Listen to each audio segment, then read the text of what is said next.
You have been an early member of our network of cat rescuers advocating for resources, city funded spay neuter.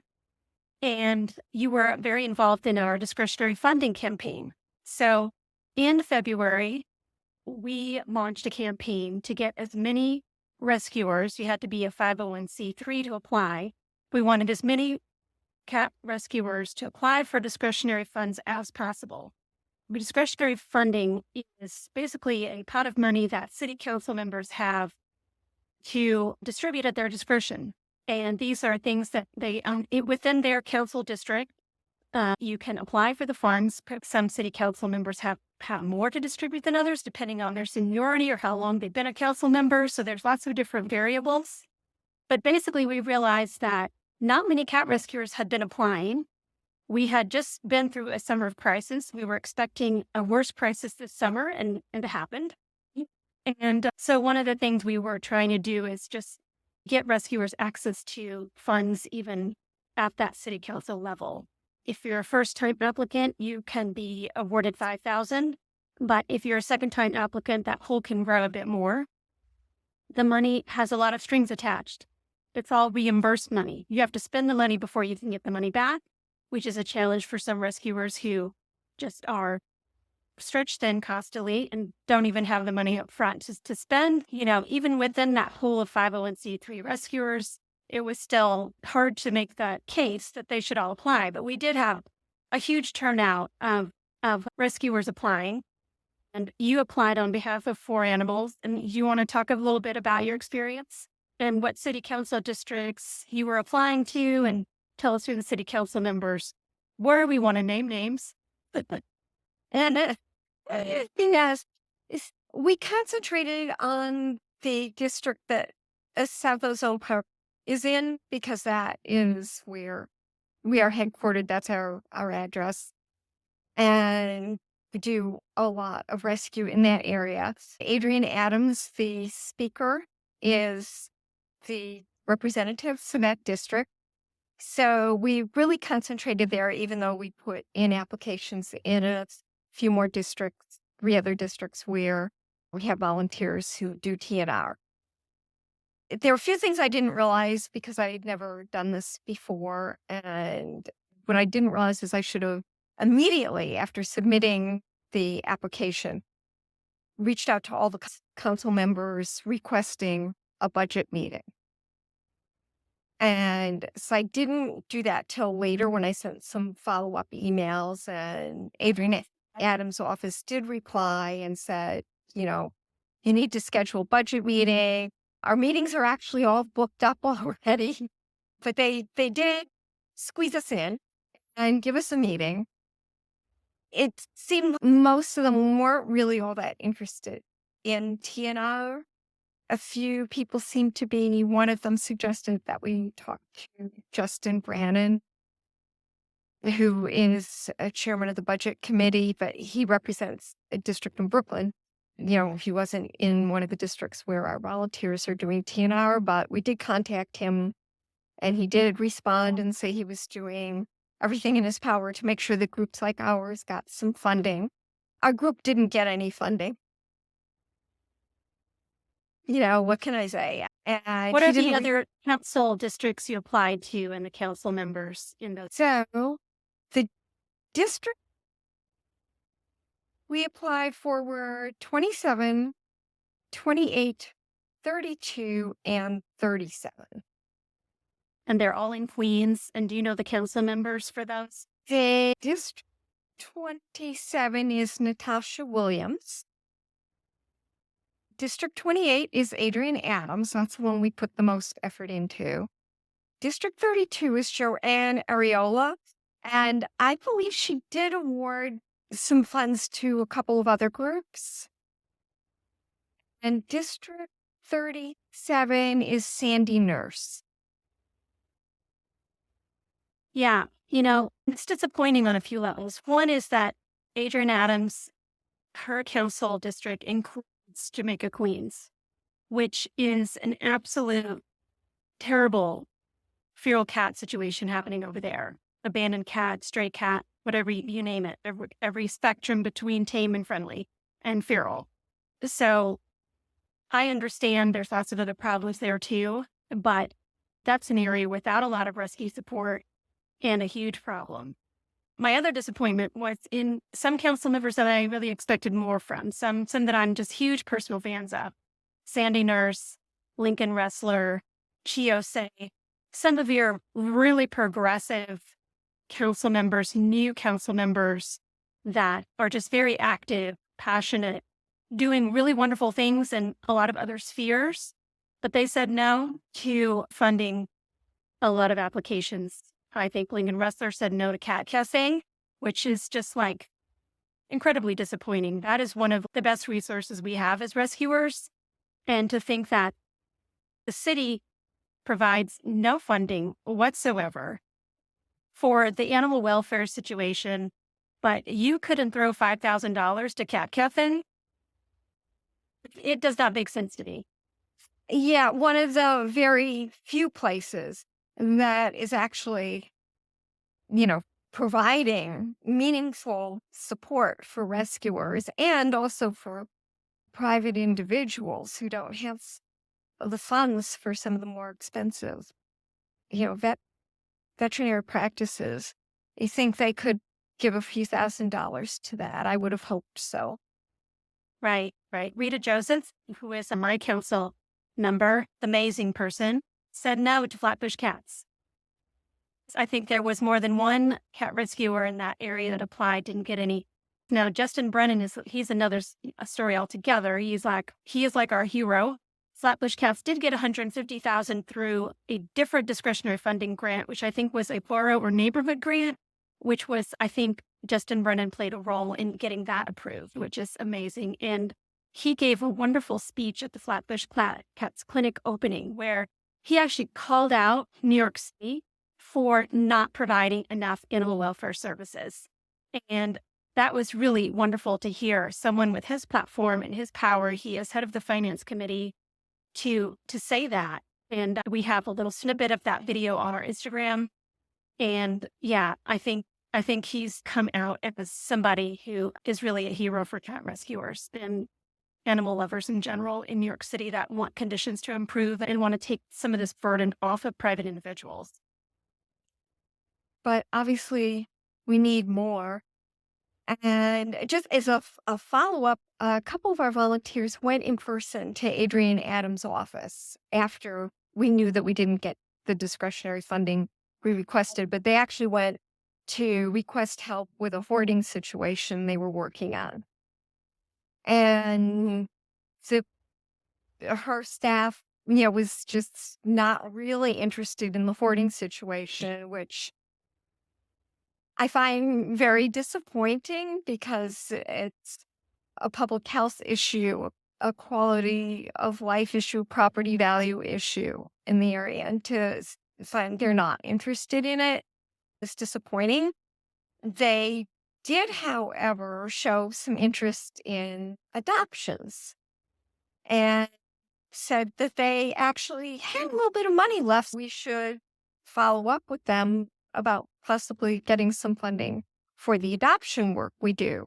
So we did. We followed up with email, explaining that a lot of the cats that we rescue are friendly, the adults and adolescents, but to get them ready for adoption can be an expensive process. So a lot of them have upper respiratory tract infections. The adults have dental problems from being outside and eating basically garbage.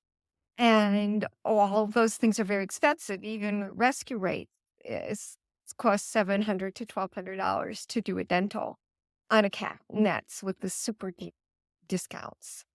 That can be very expensive. And kittens, they often have upper respiratory tract infections and they need treatment. They need to be in foster care for a while. And, we have to maintain them with food and litter and all that while they're socialized. So that can be several months of maintaining the cat before the cat's ready for adoption. So we put all that together in an email, but we didn't get any funding for that either. Looking kind of, double disappointing. Well, it was nice of her to dangle that in front of you, wasn't it? Yeah. Yeah. Yeah.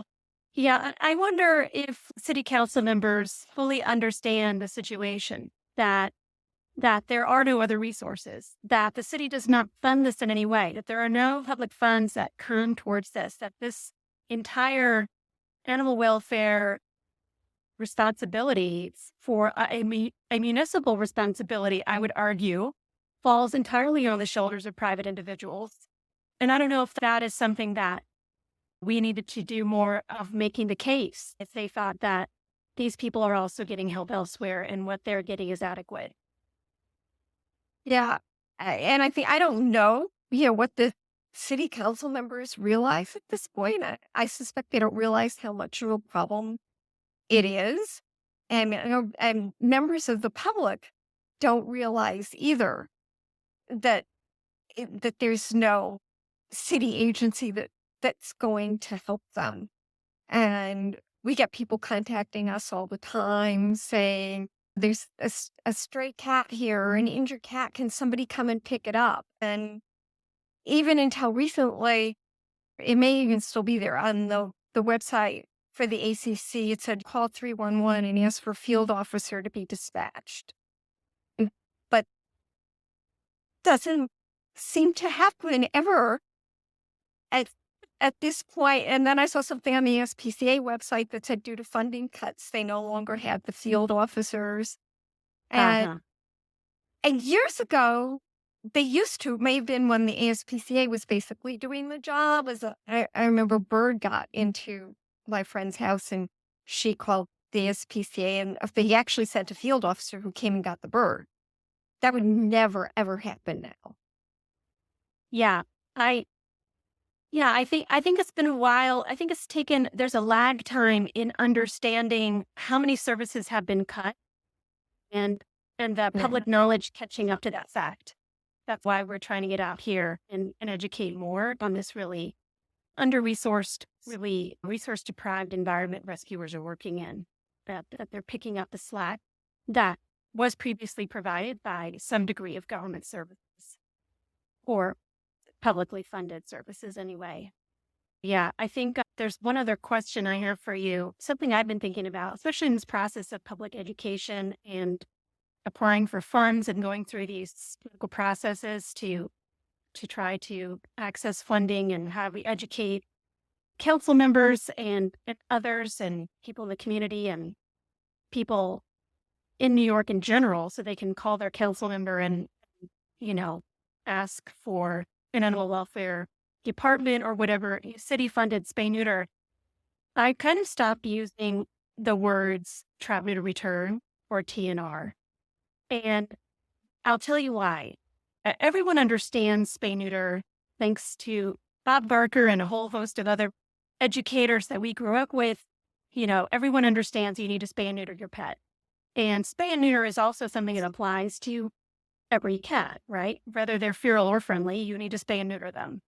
TNR, trap, neuter, return, is a phrase we use specifically with feral cats because it's sort of a different rescue process. But once you start using a technical word, technical jargon, and once you have to explain what that means, you're already losing the argument. When I say we need city-funded spay neuter, and that applies to a cat of every spectrum from feral to friendly, I think that's all people need to know.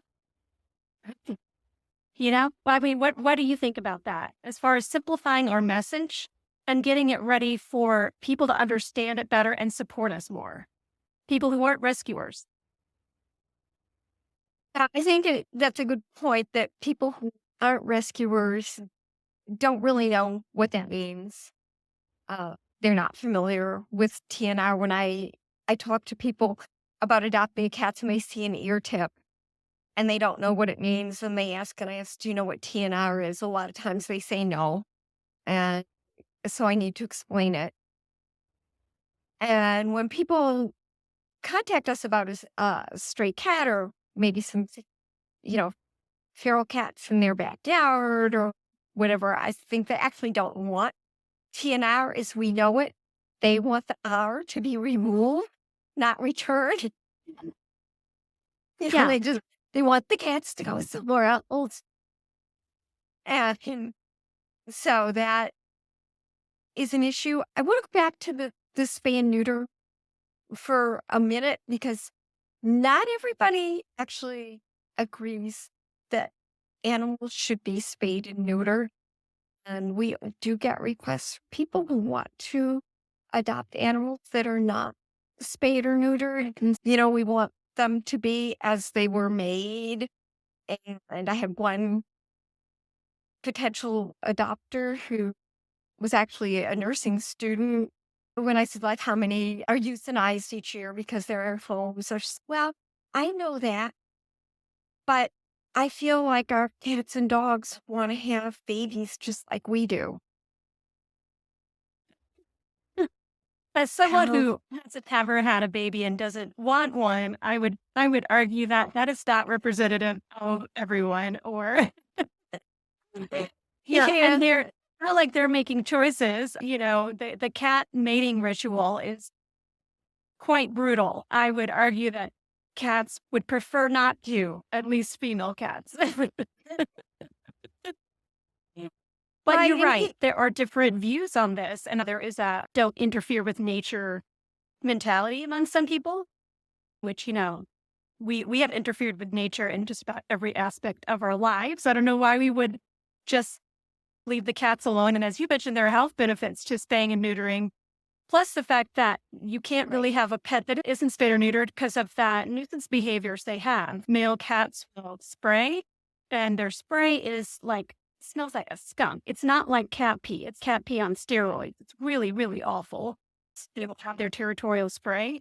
And female cats will go into heat, which, they might be yowling for days on end, like walking around funny. They are not enjoying that. That is not a nature that they would opt into if they have a choice. I don't think they really don't make very good pets if they're not spayed or neutered, which is, I think, an education. That's another component of all this. There's the access to spay neuter that we obviously need, but then there's also the education. How do you let people know if you could budget for spay neuter appointments for it? Let's say in an ideal world, unlimited spay neuter appointments for whoever needed them. You would also have to let people know that they could do that, and also let them know why they should do that. Yeah. And it's not easy to get people to accept that when they have a different point of view. I had one person in particular that I had an email exchange with over a couple of days. He wanted to adopt 2 intact female cats. And he's, well, they'd both be girls, so it shouldn't be much of a problem. And so I told him about the howling problem when they go into heat, and also pointed out that they'd be at risk for developing pyometra. And his answer is just, well, I'm going to do some more research and get back to you. If I never heard from him again. So The do your research crowd strikes It's- again.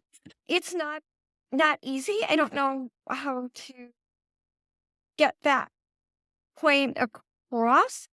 And people would think that cats and dogs want to have babies, and if you see the sick kittens that we find on the street, they want to see their babies suffer like that.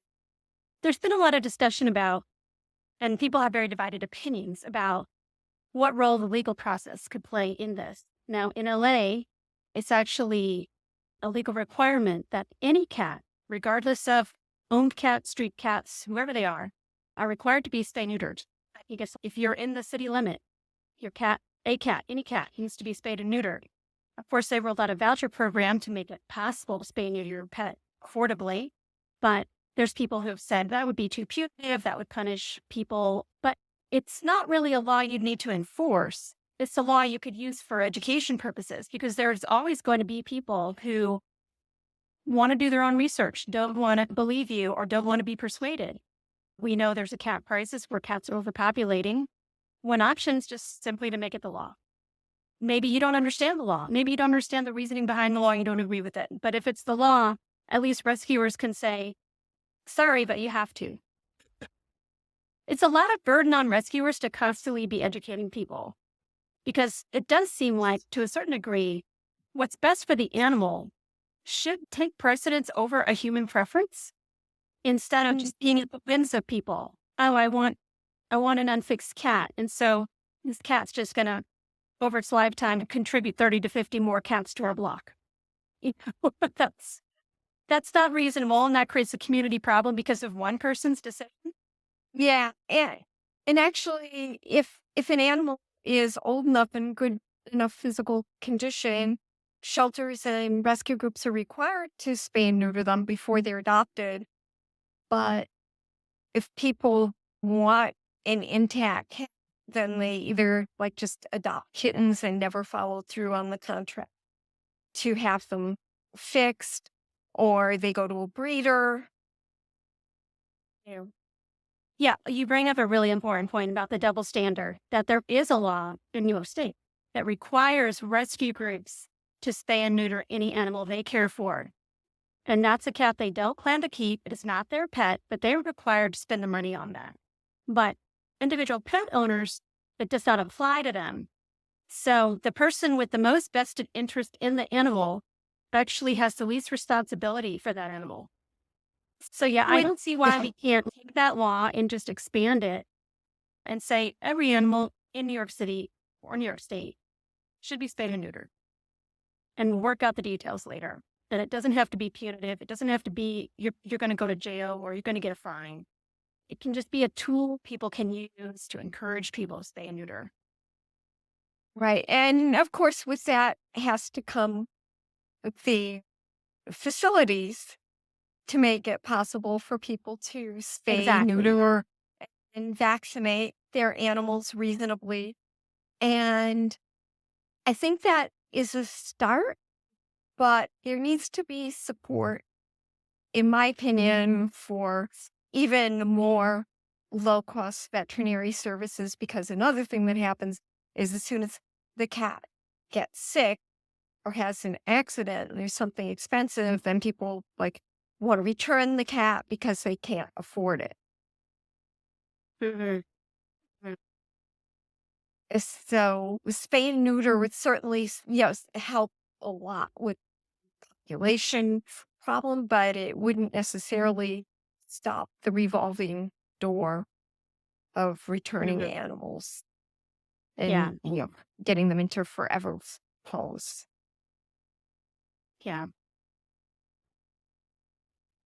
Well, we're coming at the end of our time. I just want to thank you for joining us and being part of this podcast and being an important member of our alliance as we try to raise our collective voices to advocate for city-funded spay neuter and associated services around that.